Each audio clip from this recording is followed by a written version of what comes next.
Assalamualaikum warahmatullahi wabarakatuh. Perkenalkan, nama saya Astuti Mulyono. Saya dari Prodi PAUD 2019 dan saya berkuliah di Universitas Pancasakti Bekasi. Sekarang saya akan membuat video tentang question and answer dari mata kuliah metode pengembangan sosial emosional. Tapi sebelumnya, saya mengucapkan terima kasih kepada Ibu Dr. Mumun Mulyati.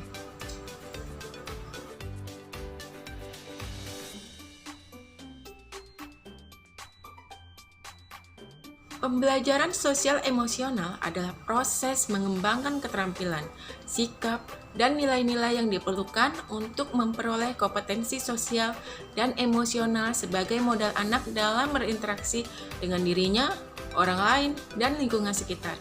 Jadi, jika kita memahami sosial emosional anak usia dini, maka kita bisa membuat anak-anak kita mempunyai karakter yang baik. Karena kita pasti akan mendidik anak-anak bagaimana cara berucap, bersikap, bertindak, dan merespon sesuatu. Sehingga hal ini sangat penting untuk mendidik anak mulai dari usia dini. Dan pastinya ini mendukung kemampuan anak untuk berhasil mengelola tugas kehidupan sehari-hari seperti belajar, membentuk hubungan, memecahkan masalah sehari-hari, dan beradaptasi dengan tuntutan pertumbuhan dan perkembangan yang kompleks.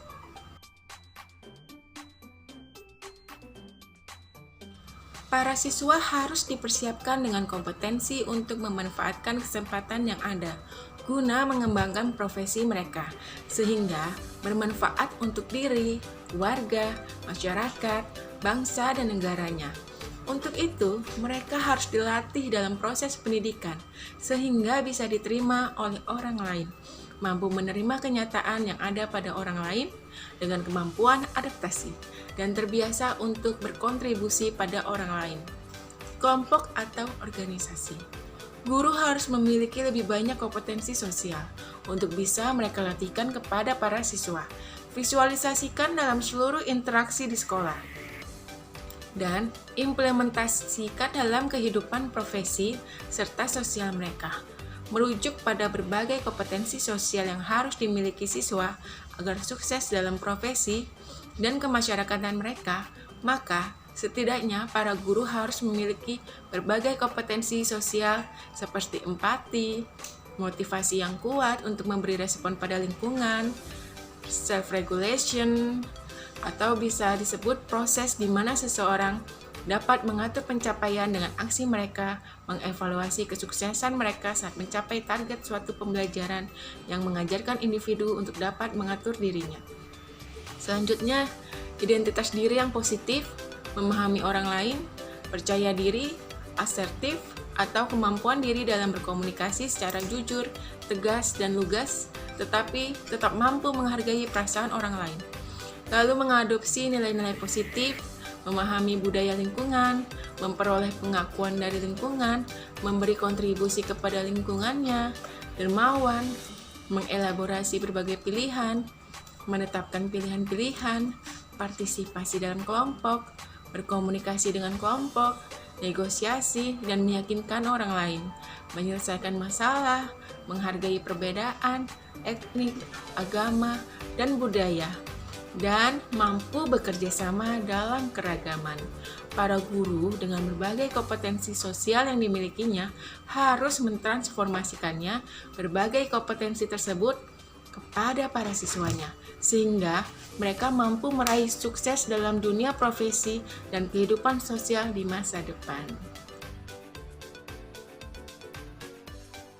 Kegiatan anak yang dapat meningkatkan konsentrasi dan prestasi, contohnya seperti menyusun balok atau puzzle. Permainan edukatif ini juga dapat memacu daya saing dan berpikir anak dengan cepat. Permainan ini bisa dilakukan oleh masing-masing anak dan bisa juga dilakukan dengan berkelompok. Lalu bisa juga dengan game tebakan jitu. Ini juga permainan edukatif. Cara bermainnya adalah dalam sebuah kantong hitam atau tidak tembus pandang, ada sebuah benda di dalamnya. Sang anak boleh untuk meraba, mencium, menggunakan semua inderanya kecuali penglihatan. Tugas anak itu adalah menebak benda apa yang ada dalam kantong itu. Selanjutnya bisa juga dengan bermain bongkar pasang. Permainan ini membutuhkan alat peraga edukatif yang bisa dibongkar pasang. Setiap grup dalam waktu yang sudah ditentukan akan berusaha untuk memasang kembali alat peraga yang sudah dibongkar. Grup yang tercepat memasang kembali berhak menjadi juaranya. Jadi semua permainan yang saya sebutkan tadi dapat meningkatkan konsentrasi anak, dan pemenang dalam permainan tersebut dapat menjadi prestasi tersendiri untuk anak-anak karena sudah bekerja sama dengan baik dengan teman-teman satu kelompoknya.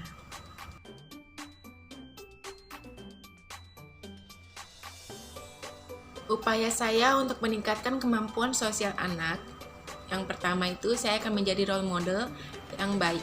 Jika saya berbuat atau mencontohkan hal-hal yang baik, maka anak saya insya Allah juga akan meniru perbuatan yang saya lakukan. Misalnya jujur mengakui perbuatan dan meminta maaf, dan mengajari anak bersedekah.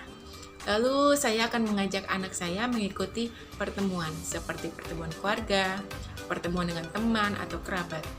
Karena biasanya teman-teman mempunyai anak yang sebaya dengan usianya, agar ia belajar berinteraksi dengan teman yang baru dikenalnya. Lalu saya juga akan mengajarkan rasa empati kepada temannya dan mengajarkan adab yang baik, seperti cara makan yang baik, cara bergaul dengan baik, dan harus selalu sopan dan selalu ramah dengan orang lain. Sekian dari saya, semoga jawaban saya mendapatkan nilai yang terbaik. Dan terima kasih juga sekali lagi untuk Ibu Dr. Momon Mulyati. Saya Astuti Mulyono, pamit undur diri. Terima kasih. Wassalamualaikum warahmatullahi wabarakatuh.